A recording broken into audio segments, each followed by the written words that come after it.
Hello, viewers, and welcome to this discussion. Um, my name is Nixon Mageka, and I am technology, data, and a public policy expert. And today I'm going to discuss 5G and to try and demystify some of the issues that have come up on this 5G.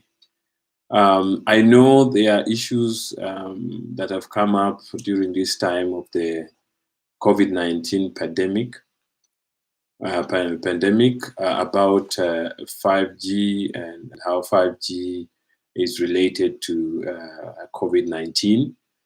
I just want to try and give an expert view of what COVID-19 is, and hopefully that we all will be blessed with the discussion today, and also learn more of what 5G is, and probably by the end of my presentation we'll be more informed of what this technology is all about. To begin with, my name is Nixon Mageka Gecheo. I worship at Parkland SDA Church, and like I said, my background is ICT. I am a technology data expert. What is 5G? Let's begin from there. 5G is a term that is used to describe what is called the 5th generation mobile network or system. And 5G is a successor of the 4th generation, or what we call 4G. In mobile network, we used to have first generation, then the second, and the third, and then the fourth. And this is the 5th generation, so to speak. The first and second generation were mainly for voice and SMS. And if you remember, if you recall, the phone was not, the phones that we used then were not really used for internet. They were basically used for voice and SMS. The third generation then, or what we call 3G, then started incorporating voice, SMS, and data. You will recall that for those of you who have had mobile phone for some time, you will recall that there was a technology called Edge that started the internet generation. It was a bit slow. It had very high latency, what we call very high latency. And then we went to, first G, and then second G, and then third, and then now we are in fourth, and then realizing the 5th generation.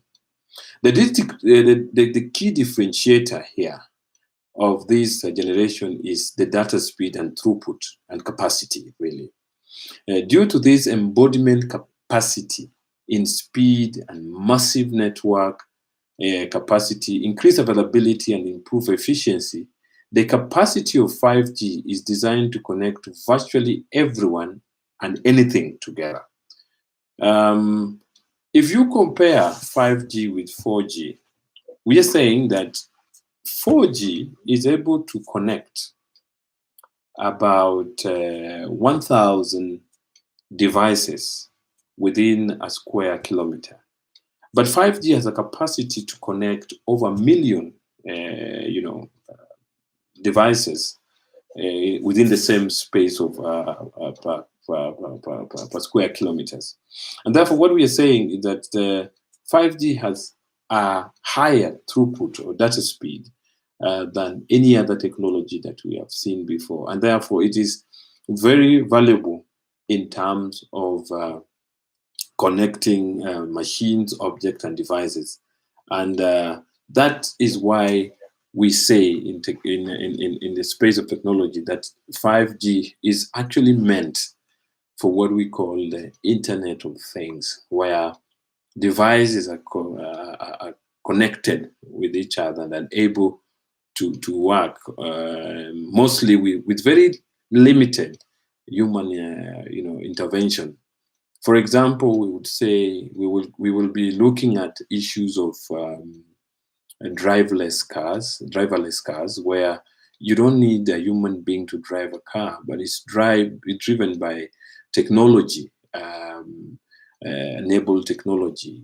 For those who've been mining, you will start seeing machines or devices that do excavation without any human intervention, or very limited human intervention per se. And the same devices will be able to send information to the users, or the users of the same, telling them about the level of energy, the level of work done vis-a-vis the level of work not done. So quickly then, I want to go to see what is the difference between 5G and 4G. Of course, I've mentioned about some of the same. The difference really is in the speed and throughput of data, and also 5G having a very low latency in terms of connectivity.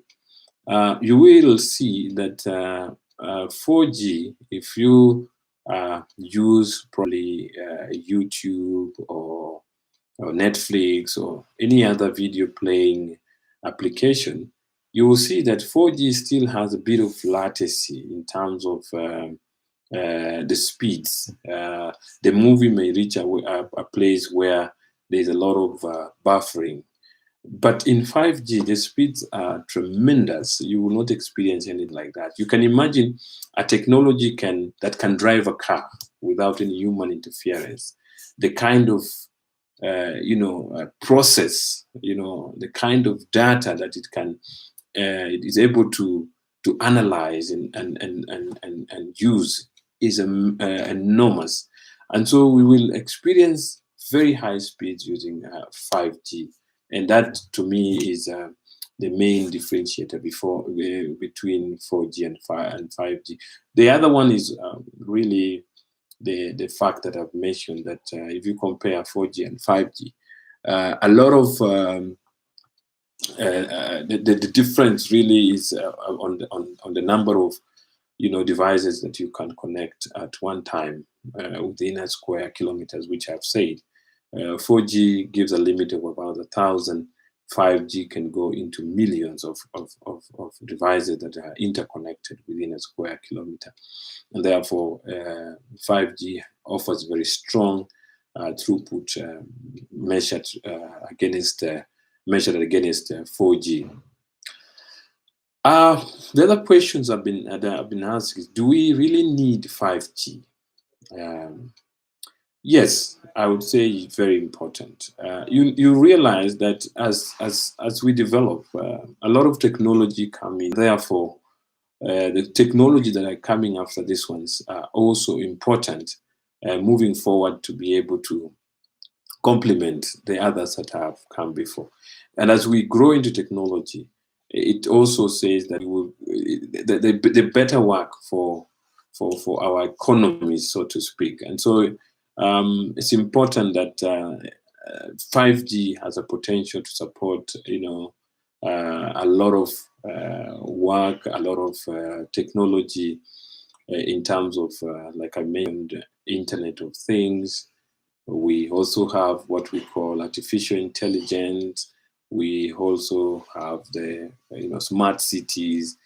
And going to artificial intelligence, really, if you look at the study of Korea, what they have been able to do with 5G is tremendous, especially in the health sector, using what we call telemedicine, using 5G. Because if you look at the countries that have already started using 5G, you have Korea, you have Spain, you have UK, you have the US, a part of the US who are using the same.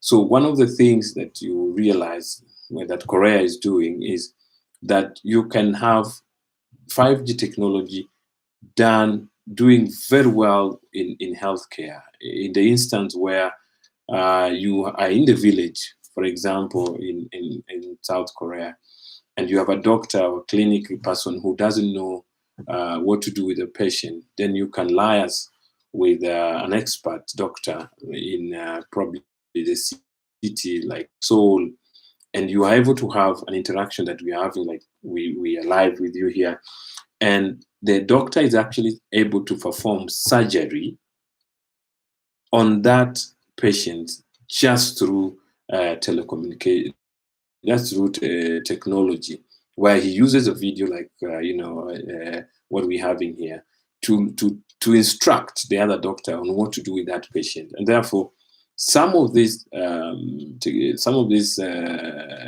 innovation and technology will be able to be actualized when 5G comes around, because of the power of harnessing the throughput and the data.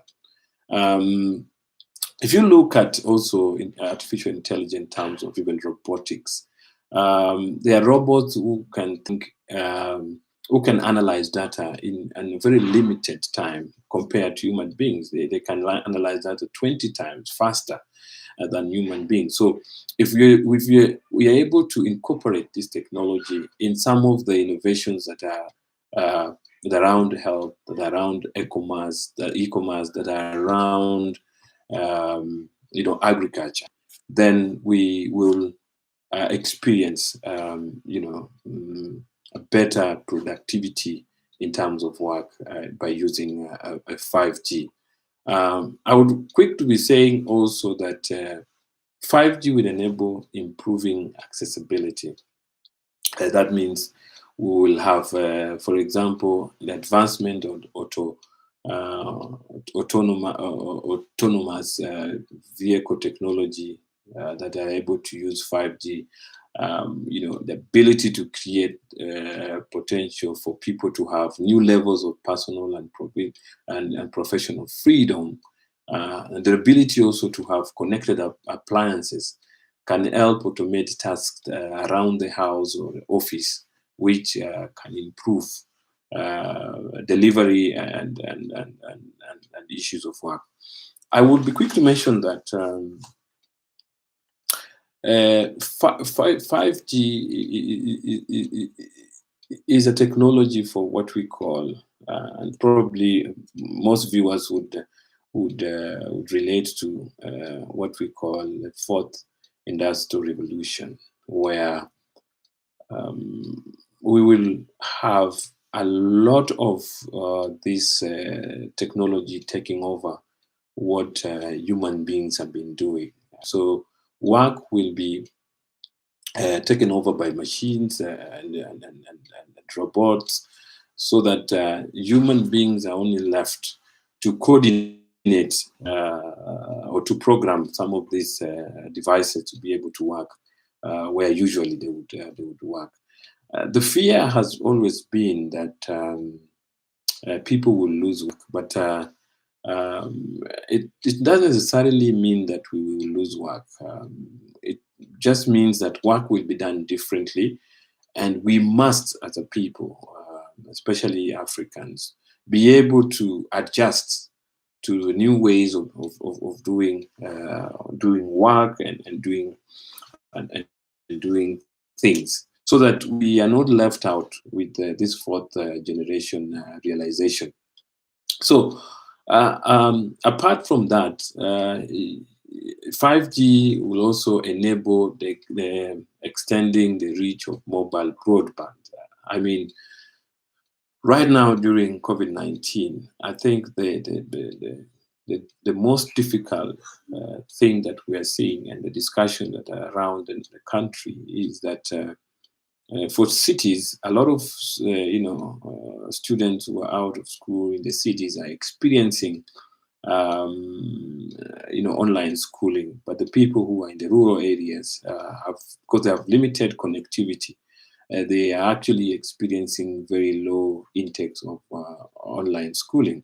So with the enactment of, with the upgrade of technology like 5G, which powers technology, you can be able to enhance the coverage, and thanks to its speed and bandwidth, 5G promises to make significant improvement in virtual reality, in creating opportunity to connect people far beyond what the current cellular technology allows. So 5G comes to complement other technology in terms of opening and closing the digital divide that we kind of have currently. Of course, I've said that 5G, especially in Korea, seeks to improve safety, health, and security because it promises to improve mission critical services that affect safety and security of services today. Opportunities of 5G include smart cities with 5G in public spaces, the potential to do remote surgery, like I said. And you can imagine in Kenya, where the ratio between the doctor and the public is too high. What we can actually benefit from this technology is the fact that if we have this technology and also telemedicine being a complement of this technology, you can imagine a doctor in Nairobi, probably Kenyatta National Hospital, doing surgery for a patient in Garissa or patient in Turkana or West Pokot without necessarily being at the venue where the patient is. So this technology brings a lot of good in terms of safety, health, and even security. But we say that we move to fourth industrial revolution and explore all that 5G has to offer. These are some of the things that 5G really has to offer for us. The next question that was sent was, will we need and have something better than 5G? Obviously, as technology improves, we will realize more technology. My experience in Barcelona last year, when we had a meeting for the GSMA meeting in Barcelona, was that they are already trying or doing tests for 6G already. So, well, technology evolves, so we can't say that we are stopping at 5G. I think as 3G came, people thought then this is the best we have had. But as technology evolves, we have been able to experience 4G and 5G. And I would say as technology changes and a new innovation comes in, we will see a lot of improvement of some of this technology that we have. So I still can bet that after 5G, probably we will then realize 6G going forth. When it will come to play, probably, 2 years, 3 years to come, or even shorter, because we have realized that technology evolves very fast. So yes, we will definitely see something better than 5G. On the other question, where does 5G cause radiation and cancer? And this actually was the gist of the discussion today. There has been a lot of myths around 5G and whether 5G really causes, COVID-19 and then cancer and radiation. One thing I would say is that before a technology is realized, before technology is put out in the public, it undergoes a lot of tests, not only with the International Telecommunication Union, or what we call as ITU, but also with the health organization around the world, including World Health Organizations and the different health organizations around the countries. And so I would be able to say that 5G has been tested and has been proven not hazardous to any human life or any animal life. What we are reading about the theory that 5G causes COVID-19 is fake news and rumors from people who have not really interacted with 5G or don't even understand anything about 5G. But you see, anything that anybody says, and to find reason to, to justify what they say, most of the time will spread like wildfire, and a lot of people will launch into it and think that it is true. However, 5G is just a technology like 4G. It doesn't cause any cancer. It doesn't cause any coronavirus in that case, because, like I said, before technology is released out there, it goes through a vigorous test with a lot of organization coming into play to look at how this technology will affect humanity and also nature. But I can assure the viewers that 5G has no harm and does not cause radiation or cancer in that case. And in any way, the radiation that is emitted by 5G is very low as compared to radiation that can be emitted with an X-ray. In fact, X-ray machines and so forth are even more dangerous than the technology of 5G, because the level of radiation emitted by those machines are way high than what 5G or these other technologies emit. And like I said, because of the test that has gone through that, these technologies cannot be adopted until they are certified by the different countries and health departments of different countries, organizations. So this is not true. Does the church need 5G?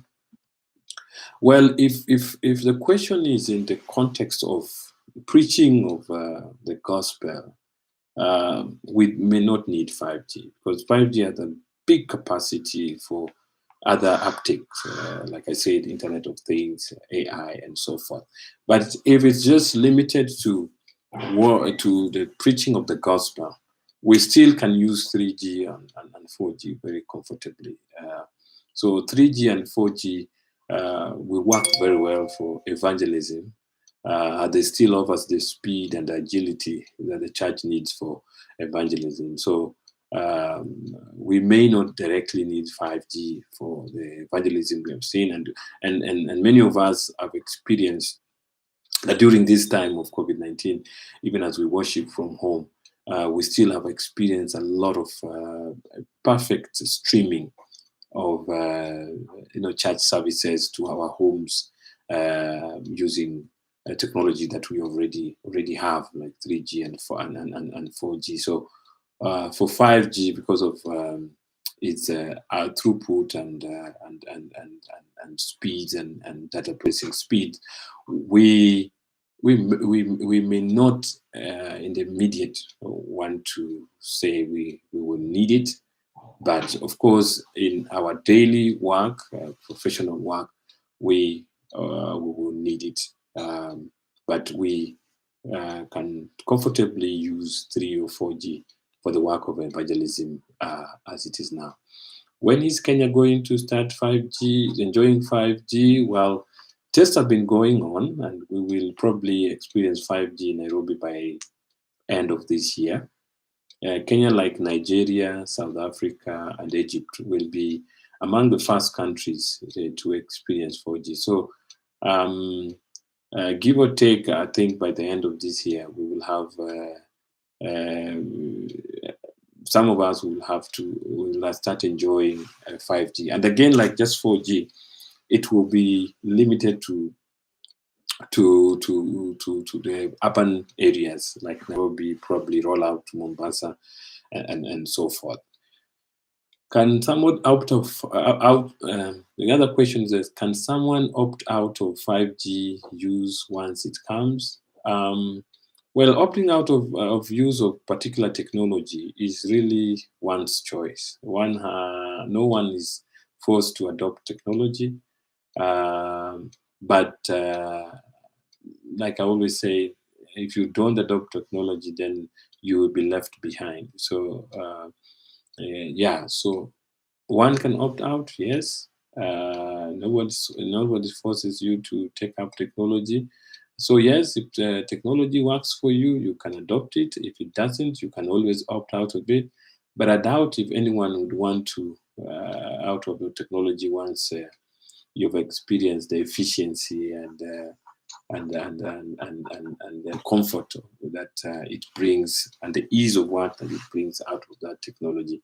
So I think one of the things that technology offers as we build into one technology to another is an improvement of a former technology. So one would want to ask themselves why he would want to opt out if he has experienced the speeds and the efficiency that technology offers. So it is actually an individual choice to adopt or be left behind, like we said, with technology. But I would encourage that as technology comes, let's look at and use that technology in a way that will build us up and in a way that will help us find usage for it in a way that's efficient and acceptable. So my closing remarks would be that 5G technology is coming, and other technology will come, but also say that 5G technology is a heavy technology, and it will probably be used by the usage for it, like I said, would be for connecting devices in the Internet of Things that would help the economies grow and also help us work more efficiently in different areas of an economy, including health, agriculture, and some realization of security and smart cities. So thank you very much for listening up, and I hope that I've been able to demystify issues around the 5G technology, and pray that the Lord will help us even as we see this technology come. We need to appreciate that we can also launch in this technology for the purpose of evangelizing and the purpose for taking the gospel of the Lord to the farthest of this part of the world, so that we can prepare, so that the other people that we take the gospel to can prepare for the second coming of our Lord and Savior Jesus Christ. Thank you very much for listening to me, and may you be blessed.